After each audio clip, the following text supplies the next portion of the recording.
Students, last video में मैं आपको क्वेश्चन नंबर 4 करवा रही थी। तो उस क्वेश्चन में लास्ट में जाके जो है बाय मिस्टेक वीडियो स्टॉप हो गई थी। मैं उसी क्वेश्चन को आगे कंटिन्यू करती हूँ। तो जो लास्ट वीडियो में मैं आपको बता रही थी कि यहाँ हमें height of the particle find out करनी है, मीन्स बी ए फाइंड आउट करना है। तो वहाँ से हमने लिया था सी ए को लिखा था C B plus B A. C A is the radius को आर पुट किया था, ठीक है। फिर हम सी बी निकाल रहे थे उसमें, तभी वीडियो स्टॉप हो गई।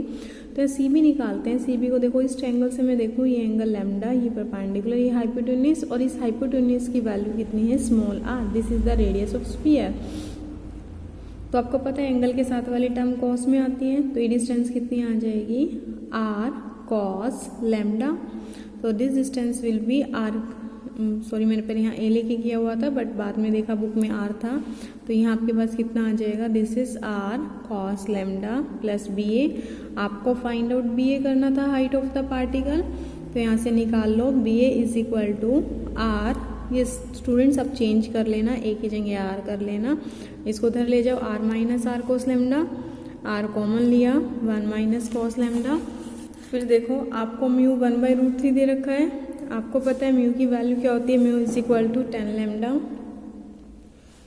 Means 10 lambda is equal to 1/√3। यहाँ से लैम्डा कितना आ गया, 30 डिग्री, और ये लैम्डा की वैल्यू यहाँ 1 में पुट कर दो, तो B A will be equal to R 1 minus cos 30 की वैल्यू √3/2, फिर एलसीएम लिया, तो ये आपके पास आ गई a/2, 2 minus √3। This is the height of the particle. हाँ जी, अब नेक्स्ट क्वेश्चन करते हैं, question number 5। A particle is at rest on the inner surface of sphere of radius R. देखो क्वेश्चन नंबर 5 और 4 बिल्कुल एक जैसे क्वेश्चन है, फिगर भी सेम है। A particle is at rest on the inner surface of sphere of radius are.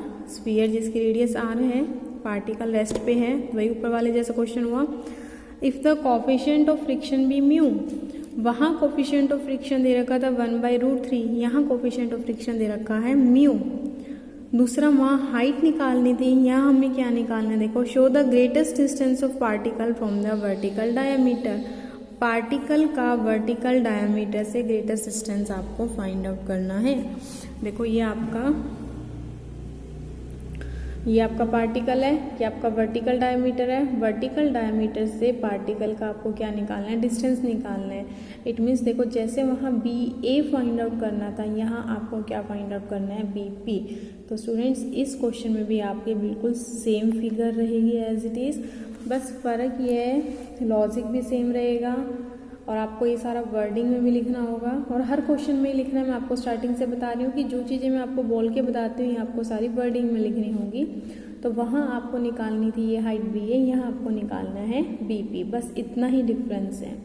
तो B P हम इस ट्रायंगल से निकाल सकते हैं, सी बी पी इस ट्रायंगल से लें, एंगल के सामने वाली साइड साइन में आ जाएगी, तो बी पी कितना होगा, आर साइन लैम्डा। तो देखो यहाँ निकाला B P is equal to R sine lambda. फिर वहाँ म्यू दे रखा था म्यू 1/√3, यहाँ म्यू ही दे रखा है म्यू की वैल्यू, तो mu is equal to 10 lambda. और जब भी आपको पास एक ट्रिग्नोमेट्री रेशियो हो तो आप ट्रायंगल से किसी भी रेशियो को फाइंड आउट कर सकते हो। जैसे आपके पास 10 लैम्डा की वैल्यू है तो साइन लैम्डा की निकाल सकते हो। 10 लैम्डा क्या होता है आपके पास, परपेंडिकुलर ओवर बेस, ठीक है, मीन्स μ/1। परपेंडिकुलर कितना हुआ, म्यू बेस 1, और एंगल आपका कितना दे रखा है, लैम्डा। तो यहाँ से पाइथागोरस थ्योरम से हाइपोटेन्यूज निकाल लेना, 1 + μ²√।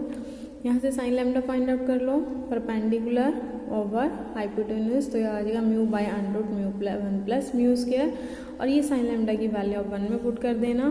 तो यहाँ से आपका बी पी आ जाएगा आर म्यू डिवाइडेड बाय 1 + μ²। तो स्टूडेंट्स ये दो क्वेश्चन, कहने को दो क्वेश्चन है लेकिन क्वेश्चन आपके सेम ही है, आपके पास एक ही क्वेश्चन है। उसके बाद क्वेश्चन नंबर 6 जो है वो आप ध्यान से सीख लेना, क्योंकि उसमें थोड़ी सी 3 डायमेंशन की चीज़ यूज़ होती है। और जो 6th और 7th क्वेश्चन है बिल्कुल एक जैसे क्वेश्चन है, अगर एक आपको आ गया तो दूसरा अपने आप आ जाएगा। तो स्टूडेंट 6 क्वेश्चन देखो क्या है, 2 equally rough bodies of weight W1 and W2, दो बॉडीज हैं, एक का वेट W1, एक का weight W2, where W2 is less than W1, यानी कि W1 हैवियर है, W2 लाइट है, on a rough inclined plane are connected by a string which passes around a smooth pulley in the plane. देखो दो wait हैं, उनको एक string से टाई किया गया है, ठीक है, और जो स्ट्रिंग है वो किससे पास कर रही है, पुली से। देखो मैं यहाँ पर जो फिगर है आपको किस तरह से बताऊँ कि जैसे सपोज करो, क्योंकि देखो एक हाथ से मुझे जो है मोबाइल पकड़ना पड़ता है तो मुश्किल है मुझे 3 डायमेंशनल पिक्चर बताना, पर फिर भी आपको कोशिश करती हूँ। जैसे देखो ये बुक की जो ये आपको बुक की साइड दिख रही है, रजिस्टर की साइड जो मैंने पकड़ी हुई है, this is the incline plane, ठीक है। तो यहाँ पर इस प्लेन पर आपके पास दो बॉडीज हैं, ठीक है। दो बॉडीज को मैं किस तरह से ले सकती हूँ स्टूडेंट, ध्यान देना। एक बॉडी को मैं यहाँ ले लेती हूँ, ठीक है, एक बॉडी को मैं यहाँ ले लेती हूँ और एक बॉडी को मैंने यहाँ ले लिया। ये एक प्लेन है जो किस एंगल पे इंक्लाइंड है, अल्फा एंगल पर है। ये आपके पास एक प्लेन है, दो बॉडीज हैं, दोनों को एक स्ट्रिंग से टाई कर रखा है, ठीक है। और जो स्ट्रिंग में एक हैवियर वेट है, एक लाइट वेट है, और वो जो स्ट्रिंग है पुली से पास कर रही है। देखो पुली से पास करने का तो मतलब सिर्फ एक ही होता है कि स्ट्रिंग के जो दो पोर्शन बन गए दोनों में टेंशन सेम आएगी, बाकी पुली का कोई रोल नहीं है। तो आपको बस ये ध्यान देना है स्ट्रिंग में जितने पोर्शन है टेंशन T है, उसके बाद पुली को भूल जाओ। फिर दो वेट हैं, एक W1 एक W2 है, W1 हैवियर है। ऑब्वियसली देखो जब आप दो वेट को टाई करोगे तो हैवियर वाला नीचे जाएगा और लाइट वाला ऊपर जाएगा।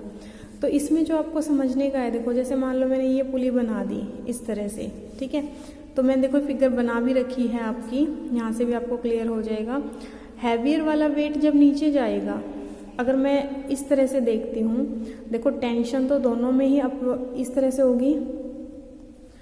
जो हैवियर वाला वेट नीचे जाएगा उसमें जो है मोशन डाउनवर्ड हो रही है, तो फोर्स ऑफ फ्रिक्शन क्या लग रहा है, अपवर्ड लग रहा है। आपको ध्यान ये देना है कि जो हैवियर वेट है उसमें T की और फ्रिक्शन की सेम डायरेक्शन है। मैं फिर से बता रही हूँ, हैवियर वेट नीचे जा रहे हैं तो फोर्स ऑफ फ्रिक्शन अपवर्ड लगेगा, टेंशन भी अपवर्ड है। तो जो हैवियर वाला वेट है उस केस में T की और फोर्स ऑफ फ्रिक्शन की डायरेक्शन सेम होगी।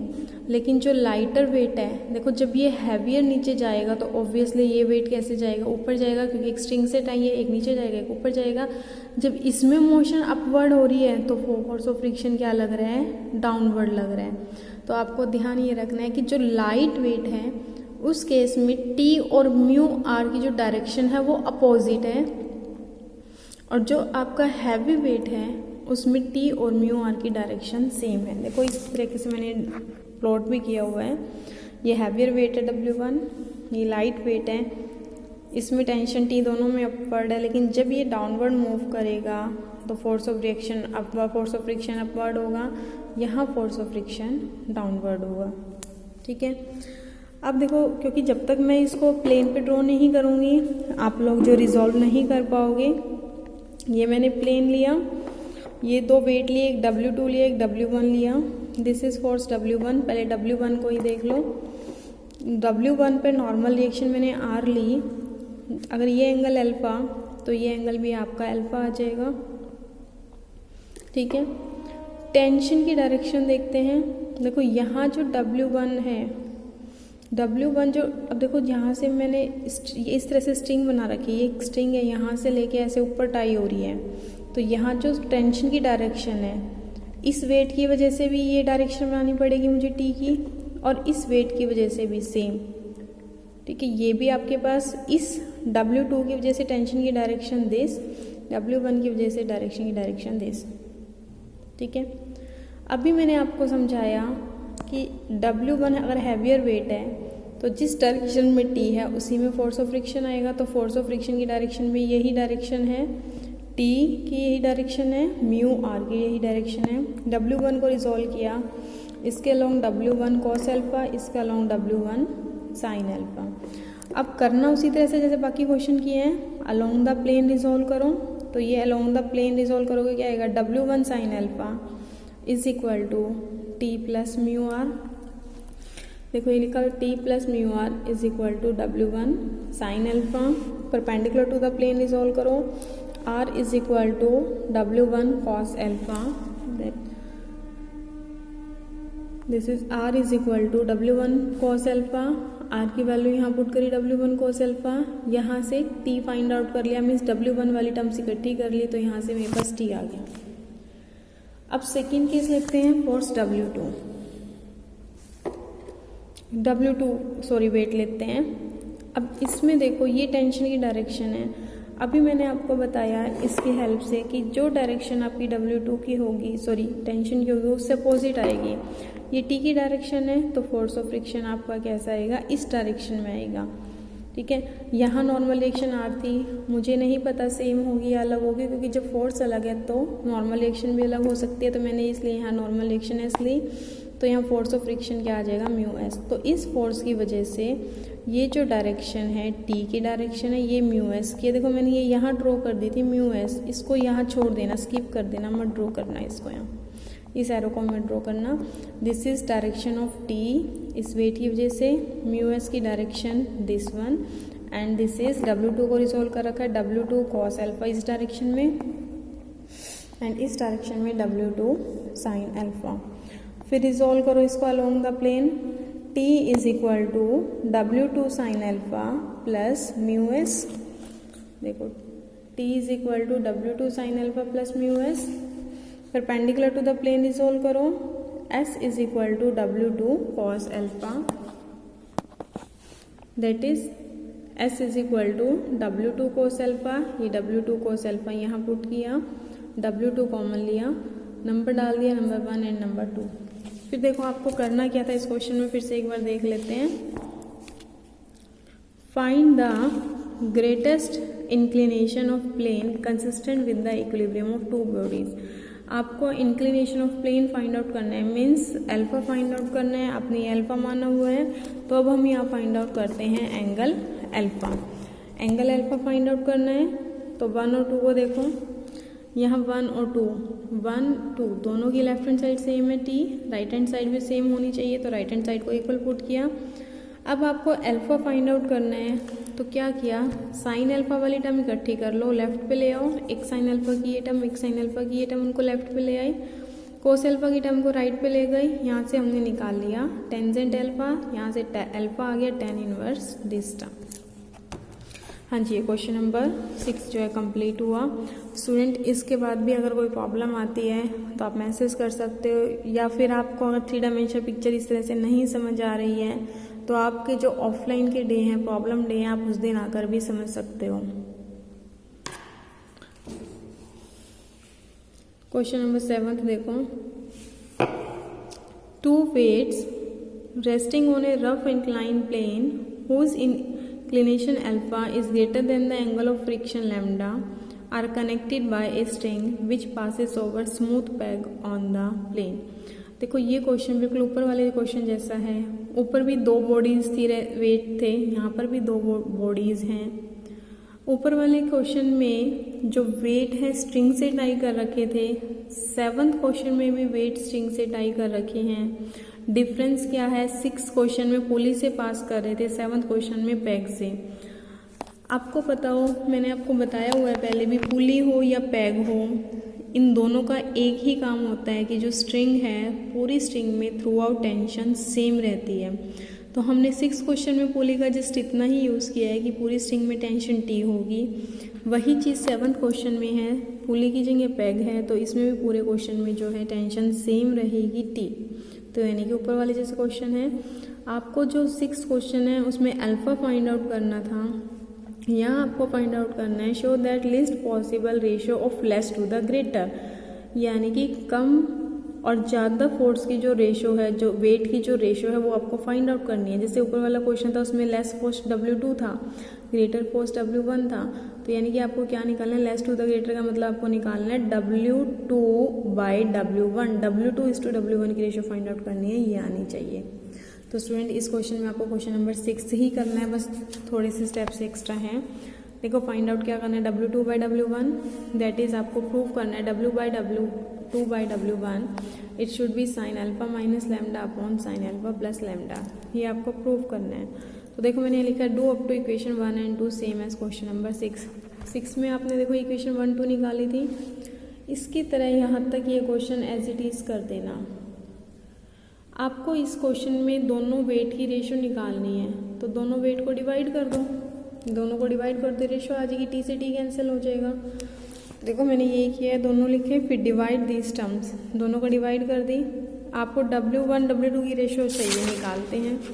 यहाँ से देखो W2/W1 निकाला, ये टर्म आ गई, बट यहाँ मेरे पास म्यू था, लेकिन जो आपको प्रूव करना है, प्रूव करने में म्यू नहीं है, लैम्डा है। लेकिन आपको पता है म्यू की वैल्यू क्या होती है, mu is equal to 10 lambda.